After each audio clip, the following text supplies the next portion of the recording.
Yang kelima, strategi pengembangan kurikulum. Menurut T. Rajoni, strategi pembelajaran merupakan pola dan urutan umum perbuatan guru siswa dalam mewujudkan kegiatan belajar mengajar untuk mencapai tujuan yang telah ditentukan. Pengembangan kurikulum meliputi 4 langkah, yaitu merumuskan tujuan pembelajaran instruksional objektif, menyeleksi pengalaman belajar, selection of learning experiences, mengorganisasi pengalaman belajar, organization of learning experiences, dan mengevaluasi evaluating. Yang ke-1, merumuskan tujuan pembelajaran. Terdapat 3 tahap dalam merumuskan tujuan pembelajaran. Tahap yang pertama yang harus diperhatikan dalam merumuskan tujuan adalah memahami 3 sumber, yaitu siswa, masyarakat, dan konten. Tahap kedua adalah merumuskan tentatif general, objektif atau standar kompetensi (SK) dengan memperhatikan landasan sosiologi. Kemudian diskren melalui 2 landasan lain dalam pengembangan kurikulum, yaitu landasan filosofi pendidikan dan psikologi belajar. Dan tahap terakhir adalah merumuskan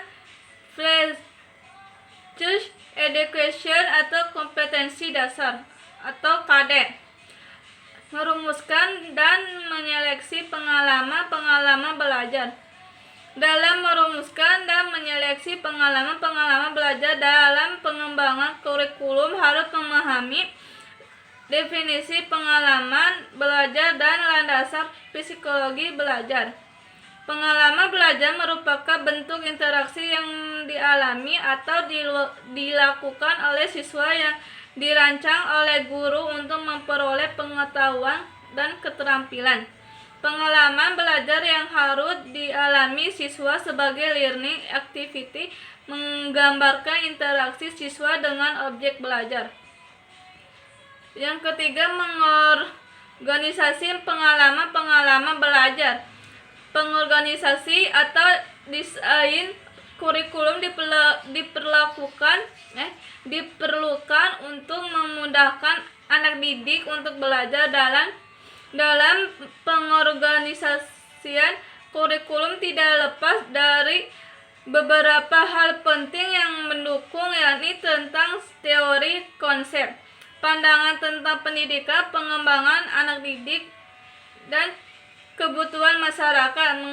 Mengevaluasi kurikulum. Langkah terakhir dalam pengembangan kurikulum adalah evaluasi. Evaluasi adalah proses yang berkelanjutan di mana data yang terkumpul dan dibuat pertimbangan untuk tujuan memperbaiki sistem. Evaluasi yang sama adalah sangat esensial dalam pengembangan kurikulum.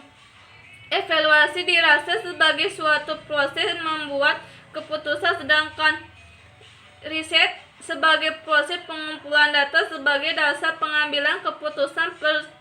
Perencanaan kurikulum menggunakan berbagai tipe evaluasi dan riset. Tipe-tipe evaluasi adalah konteks, input, proses, dan produk.